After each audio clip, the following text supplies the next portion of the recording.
आज ये हम लोग का दूसरा क्लास है सीटेट के लिए और इसमें हम लोग करने वाले हैं एक तरह से सीरीज टाइप का चल रहा है ये। तो क्लास फर्स्ट हम लोग किए थे कल, तो लेसन फर्स्ट का था क्लास 6 का एनसीईआरटी हिस्ट्री।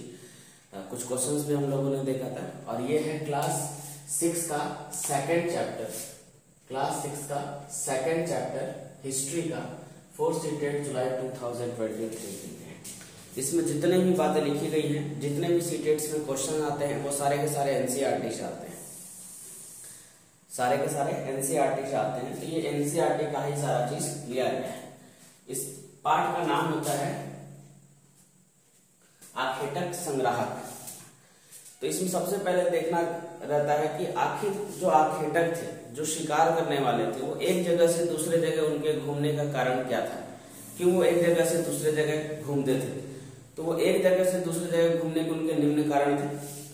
सबसे पहला उनका कारण है भोजन की तलाश में, क्योंकि जब वो एक जगह रहते थे तो वहां के सारे जो फल फूल वगैरह है वो खत्म हो जाते थे, जिसके चलते उनको एक जगह से दूसरी जगह भोजन की तलाश में जाना पड़ता था।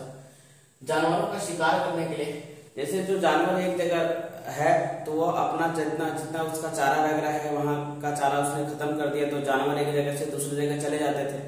तो जानवर के पीछे पीछे जो जानवर का शिकार करते थे वो भी उनके पीछे चले जाते थे। तो दूसरा कारण हमारा है जानवरों का शिकार करना।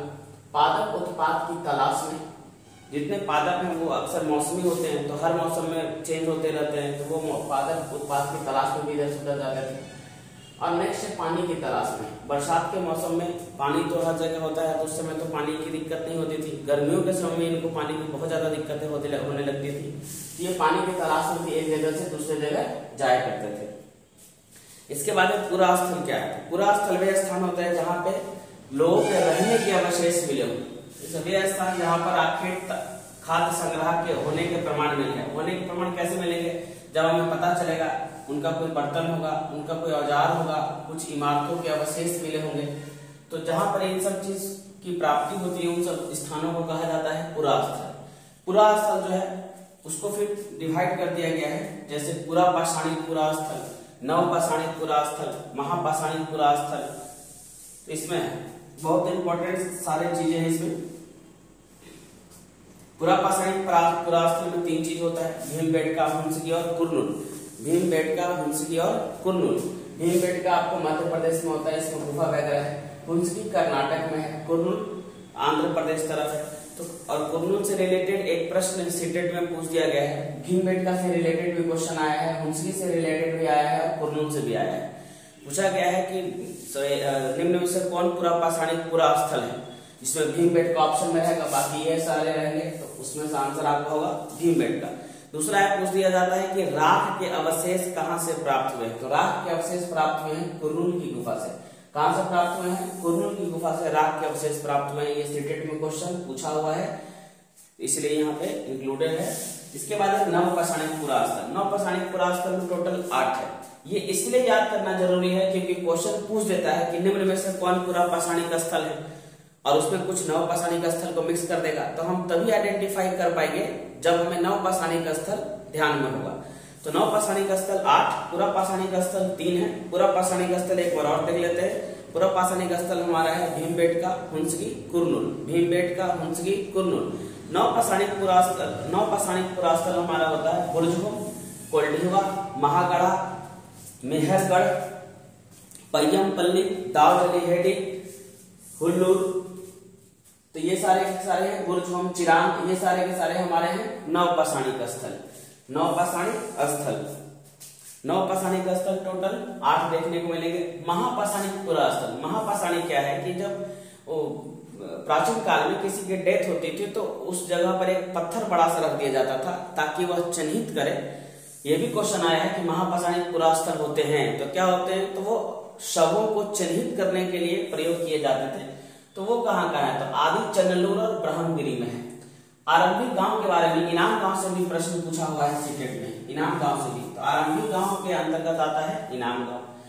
जैसा कि सभी को पता है कि पहले के लोग रहा करते थे गुफाओं में। पहले के लोग कहाँ रहा करते थे? तो गुफाओं में। उन गुफाओं में चट्टानों पर चित्र की प्राप्ति हुई है। उन गुफाओं में चट्टानों पर चित्र की प्राप्ति हुई है, जिसे शैल चित्रकला कहा जाता है। ये भी क्वेश्चन आया है कि शैल चित्रकला की प्राप्ति हुई है, कहां से हुई है भाई? मध्य प्रदेश और दक्षिणी उत्तर प्रदेश। ये सारे के सारे जितने भी बोर्ड पे इंपॉर्टेंट थिंग है वो सारे के सारे सीटेट में क्वेश्चंस पूछे गए हैं, वही से कलेक्ट किया गया है। तो इस चीज को ध्यान से देखें, एक बार और रिवाइज करा लेते हैं हम लोग। नवपाषाणी पुरास्थल, बुर्जहोम, मेहरगढ़, महागढ़ा, कोल्डिवा, चिरांग, दावजली हेडिंग, पय्यमपल्ली और हुल्लू, ये नवपाषाणिक है। पुरापाषाणिक स्थल भीमबेटका, हुंसगी, कुर्नूल, भीमबेटका, हुंसगी, कुर्नूल। भीमबेटका मध्य प्रदेश में है, हुंसगी कर्नाटक में, कुर्नूल आंध्र प्रदेश में। भीमबेटका गुफा मिला है, कुर्नूल में राख के अवशेष की प्राप्ति हुई है। ये सारी चीज है।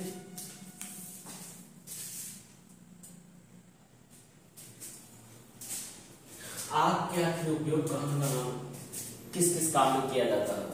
आग का प्रयोग किया जाता है प्रकाश के लिए करते थे वो लोग, जो आखेटक थे वो आग का प्रयोग प्रकाश के लिए करते होंगे, मांस भूंजने के लिए करते होंगे, और प्लस में खतरनाक जानवरों से अपनी सुरक्षा के लिए करते होंगे। इन तीन चीजों के लिए आग का आविष्कार या आग का वो लोग प्रयोग करते हैं।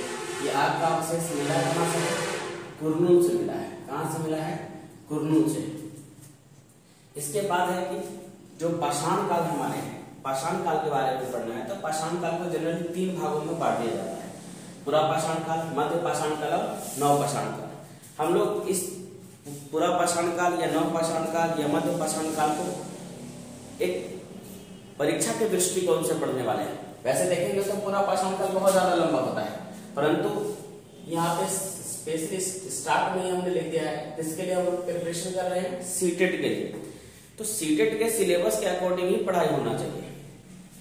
तो पूरा पाषाण काल कहां से शुरू होता है? तो 20 लाख वर्ष पूर्व से लेकर 12,000 साल पूर्व तक। और ये ऐसी काल है, ऐसा काल है जिसमें मानवों के 99% घटनाएं इसी में घटी है। सबसे बड़ा काल माना जाता है पूरा पाषाण काल को। इसके बाद हमारा होता है, और ये क्वेश्चन भी आपका पूछ दिया है सितंबर 2014 में, क्वेश्चन नंबर 36 की सबसे बड़ा अवधि या सबसे बड़ा अवधि काल कौन सा होता है? तो ये पूरा पाषाण काल होता है।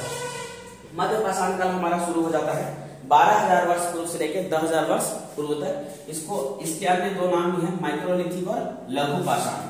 और नव पाषाण शुरू हो जाता है 10,000 वर्ष पूर्व से लेकर के 10,000 पूर्व के बाद वाला काल। उसके बाद एक क्वेश्चन होता है कि पूरा पाषाण पूरा स्थल कहाँ पाए जाते हैं? ये भी क्वेश्चन आया है सितंबर 2014, क्वेश्चन नंबर 36। तो पूरा स्थल जो होते हैं वो जमीन के अंदर भी पाए जाते हैं, जमीन के ऊपर भी पाए जाते हैं, और कभी कभी समुद्र तल और समुद्र तथा नदी के तल में भी पाए जाते हैं। ये भी क्वेश्चन आया हुआ है। इसके बाद 12,000 वर्ष पूर्व जलवायु में थोड़ा परिवर्तन आया, गर्मी बढ़ने लगी, जिसके फलस्वरूप घास के मैदान बनने लगे।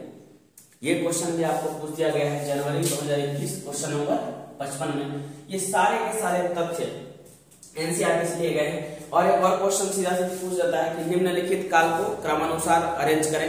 लिखा रहेगा पूरा पाषाण काल, मध्य पाषाण काल, नव पाषाण काल, तो इसको सिर्फ अरेंज करने के लिए भी दे देता है। ऐसे प्रश्न भी आपको सीटेट में देखने को मिलेंगे। तो ये बहुत महत्वपूर्ण चीज है, ये सीटेट के अपेक्षा, सीटेट के उससे महत्वपूर्णता से, इसलिए इस चीज को ध्यान से देखें।